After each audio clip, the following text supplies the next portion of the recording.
was just mesmerizing, and of all the things that I remember, he was this wordsmith. We would see TR, especially across the street in the old arches, with his little notebook. What's going on in there? What's he doing? And every day he would have that notebook, and there was nothing special about the book. It was ragged. He made this little leather cover for it. And I think every bookseller dreams about some author writing a book in their store. And little did we know that, yeah, a book's going to come out 20 years later. Now, whether he wrote any of it in the store, I have no clue, nor do I care. I'm really proud for TR's works on paper. We've also got a few of his CDs here. He's primarily going to read, I believe, but I do see a little instrument in the corner here, and maybe he'll talk about the difference between poetry and songwriting and prose, and are they the same, are they different? Who knows? But with that in mind, please welcome Mr. TR. Thank you. Well, this is the first. Never done a reading before. But I've done a lot of house concerts, and concerts, and one thing I see that's familiar is the empty row of chairs. This is your barrier, We could take them away and you would feel very insecure, but we'll leave them there. Those are the three people who didn't make it tonight. This is my latest recording project. It's very quiet. When the grid goes down, you won't need batteries, to enjoy it. I'm going to read a little bit from it. These illustrations around, these black and white illustrations, are enlargements of illustrations in the book. I've been sketching for years. I started when I was a fire lookout, because what does a lookout do? It looks at stuff, So I decided to teach myself to draw. And although these many years later, I still love to sketch. Some people do crossword puzzles or Sudoku, and I do drawings.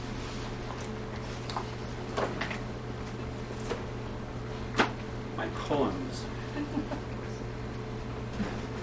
These are fairly short poems, most of them. So I'll read them really slow. Okay. Do you like us to clap, or would you rather we didn't?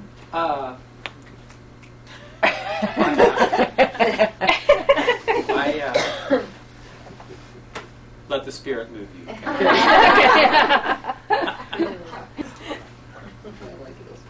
How could any day fail to be worth the poet's eye?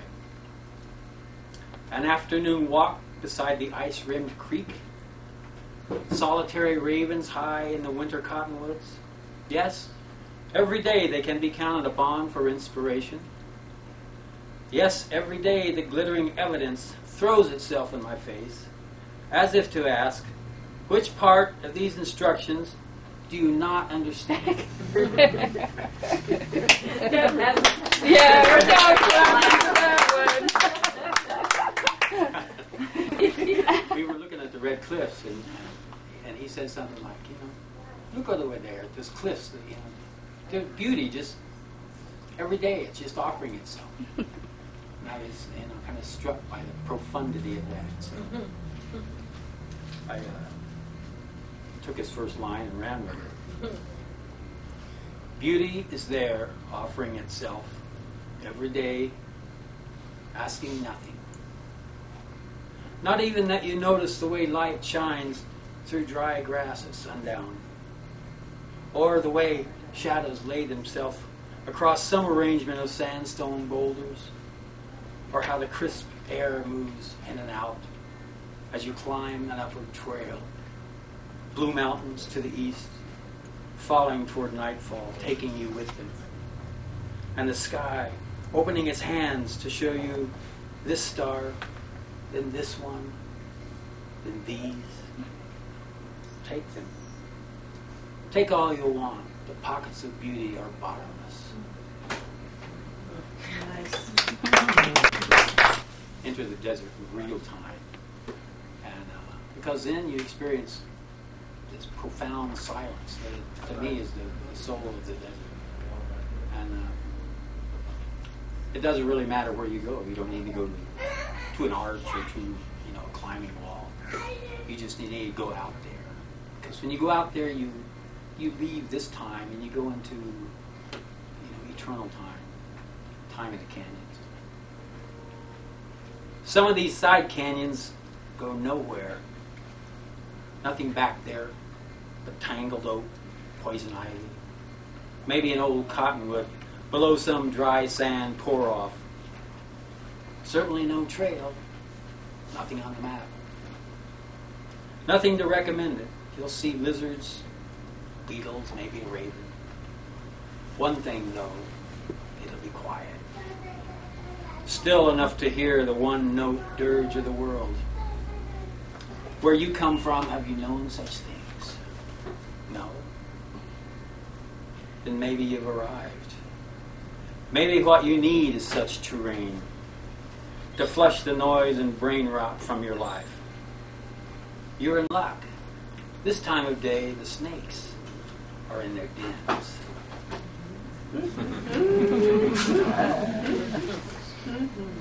This poem happened a long time ago, but then I wrote it much later.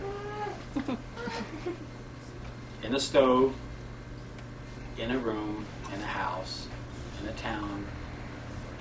In a move of overdue surrender, I commit to soft wood flame letters of an old affair and watch them curl and disappear, leaving me to my unplanned delight one final lovely gift of heat and light.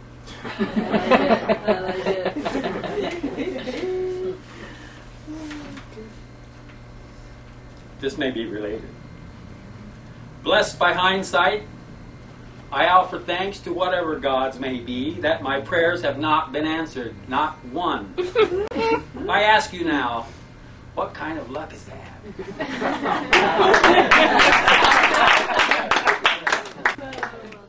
If necessary, I will steal you from the life that wants to cage you. I will return you to the wilds. Don't think I won't. We will do what we have to do in the name of wildness. We will be outlaws together, laughing across some rough-hewn table in some remote canyon cabin, running our hands up and through the golden bounty of our stolen moments, hours, days, years, letting each tumble back in a chaotic racket of clattering joy.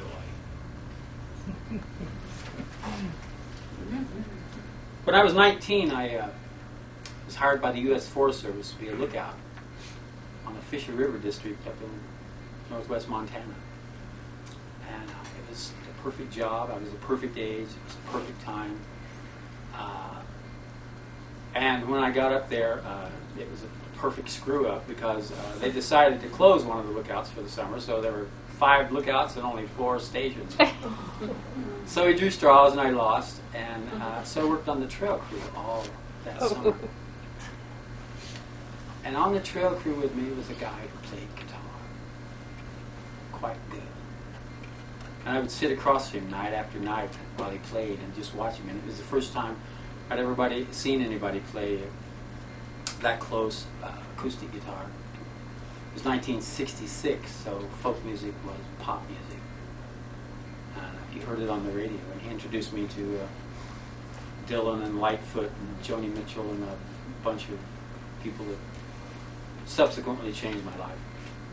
And so when I got back to college that fall, I bought a guitar, and my writing took a little different direction. In fact,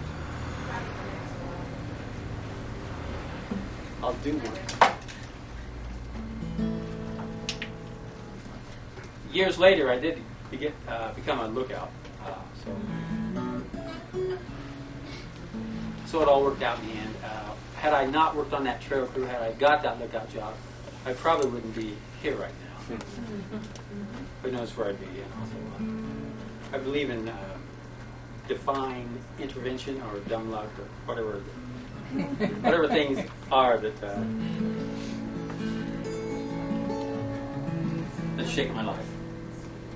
This is a song about a little tree that grows on the tops of the mountains in northeastern Oregon.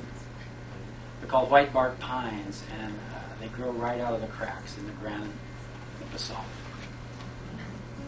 And they're little spindly things, and the adversity they live in makes them beautiful, like little bonsai trees.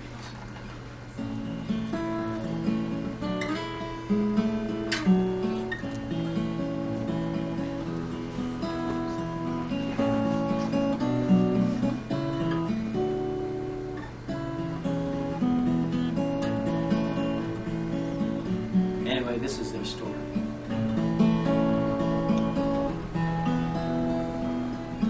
This is the life I have been given. These are the seasons of my time, and I am seeking out the light according to design. I've weathered storms I cannot count to make this world my home, in a place where small and twisted things can split the hardest stone.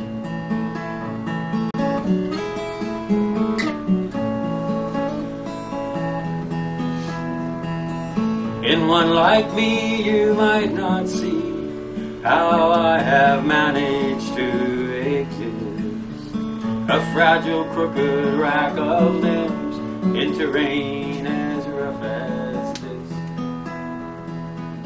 But to those who take their chances here, experience has shown that sometimes small and twisted things can split the hardest stone.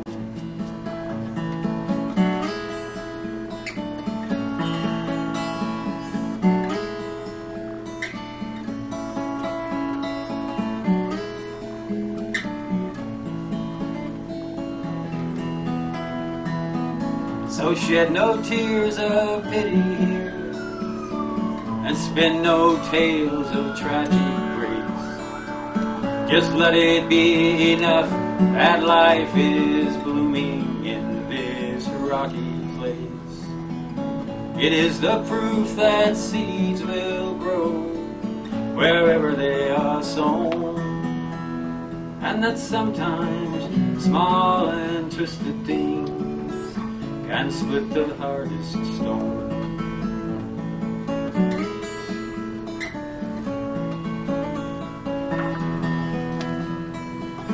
It is a proof that seeds will grow wherever they are sown, and that sometimes small and twisted things can split the hardest